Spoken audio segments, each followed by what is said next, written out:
परिच्छेद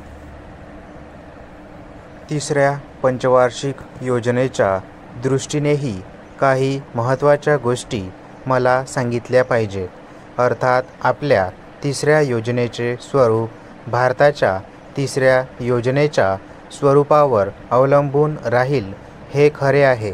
भारताच्या तिसऱ्या योजनेकडे आपण पाहिले तर आपल्याला असे दिसून येईल की ह्या योजनेमध्ये बेसिक इंडस्ट्रीजवर म्हणजे मूलभूत उद्योगधंद्यांवर अधिक भर देण्यात येत आहे. त्यावर एकंदर योजनेच्या किती टक्के खर्च केला जाणार आहे वगैरे तपशिलात मी शिरत नाही, कारण त्यात अनेक गुंतागुंतीचे प्रश्न आहेत. परंतु एक गोष्ट मात्र खरी की ज्याला उद्योगप्रधान योजना किंवा इंडस्ट्रियल प्लॅन म्हणतात अशा योजनेची भारताला आवश्यकता आहे. पण त्याचबरोबर हेही खरे आहे की भारताची औद्योगिक योजना शेतीकडे दुर्लक्ष करून पुढे जाऊ शकत नाही. किंबहुना शेती हा एक अत्यंत महत्त्वाचा उद्योगधंदा किंवा व्यवसाय आहे हे गृहीत धरूनच आपण आपली औद्योगिक योजना आखली पाहिजे. परिच्छेद मूलभूत उद्योगधंद्याच्या दृष्टीने ह्या विभागासाठी आपण काही खास गोष्टी मागितल्या पाहिजेत असे मला वाटते. कारण हे जे मूलभूत उद्योगधंदे आहेत त्यापैकी काही उद्योगधंद्यावर महाराष्ट्र राज्याची अर्थव्यवस्था साकार होणार आहे.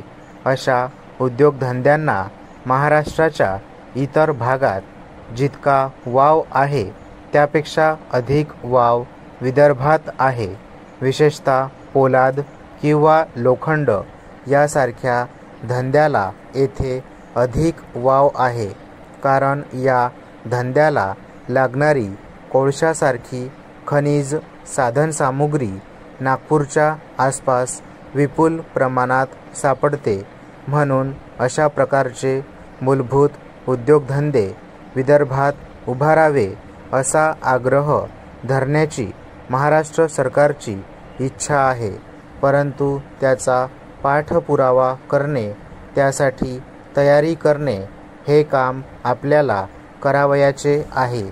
विशेषतः कच्च्या लोखंडाचा कारखाना चांद्याच्या जवळपास काढण्याचा महाराष्ट्र सरकारचा मानस आहे. अर्थात आपण आग्रहाने ही मागणी केली पाहिजे. या भागास एखादा कारखाना द्यावा किंवा काय यासंबंधी भारत सरकार विचार करीत असल्याचे कळते. आम्ही या विचाराचे स्वागत करीत आहोत आणि त्याचबरोबर ह्या विचार प्रत्यक्षात यावा म्हणून प्रयत्नही करीत आहोत. हा कारखाना आपल्या पदरात पडेल अशी आम्हाला आशा आहे. पण त्याचबरोबर हा कारखाना आपण कशासाठी मागत आहोत याचीही आपल्याला स्पष्ट कल्पना असली पाहिजे. अर्थात त्यात या विभागाचा विकास व्हावा हा उद्देश तर आहेच, पण त्यापेक्षाही अधिक महत्त्वाची गोष्ट ही आहे की संबंध देशाच्या प्रगतीच्या कार्यात नव्या महाराष्ट्राला सहभागी होण्याची उत्सुकता आहे, घाई आहे. आम्हाला ही तळमळ आहे. म्हणूनच आम्ही या कारखान्याची मागणी करीत आहोत. विकास परिषदेने सुद्धा ही भावना ध्यानात ठेवली पाहिजे असे मला वाटते. म्हणून मी या गोष्टीचा आपल्यापुढे उल्लेख केला. परिच्छेद आपण जेव्हा मोठ्या उद्योगधंद्यासंबंधी बोलतो तेव्हा आपले छोट्या उद्योगधंद्याकडे दुर्लक्ष होते असे मला वाटते. माझ्या मते छोट्या उद्योगधंद्यांचे महत्त्व आपल्या या भागांमध्ये विशेष आहे. मगाशी मी सांगितले की शेतीचा धंदा हा एक प्रमुख व महत्त्वाचा धंदा आहे. परंतु ज्यांना दुसरे काहीच करता येत नाही समजत नाही अशांचा हा धंदा आहे. तो अडाणी लोकांचा, सामान्य लोकांचा धंदा आहे असे समजले जाते. हे मोठे दुर्दैव आहे.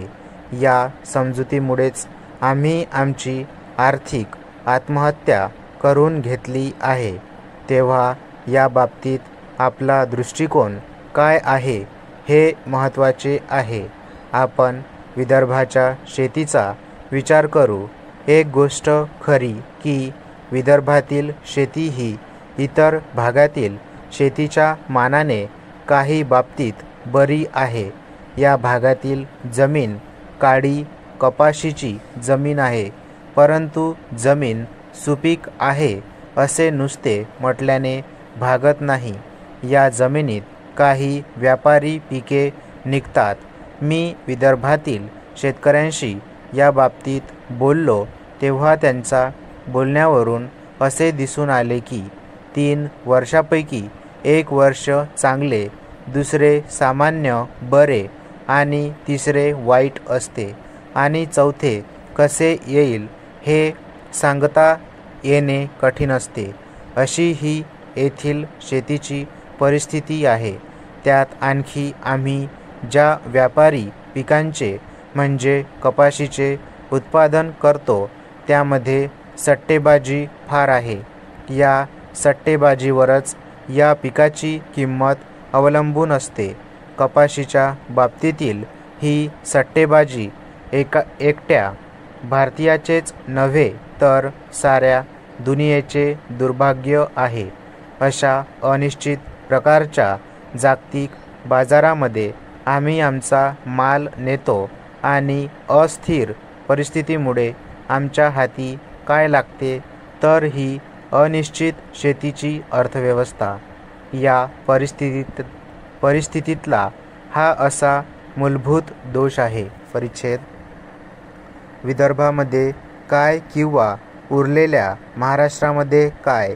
काही जमीन जरूर चांगली आहे. कृष्णा काठची जमीन किंवा नाशिक जवळची काळी कपाशीची जमीन किंवा मराठवाड्यात परभणी नांदेडकडील जमीन ही सर्व जमीन सुंदर आहे.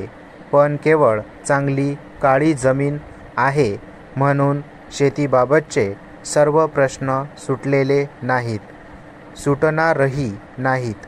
याचे कारण काय? पंजाबप्रमाणे आपल्या जमिनीला भरपूर पाणी मिळत नाही हे त्यांचे कारण आहे.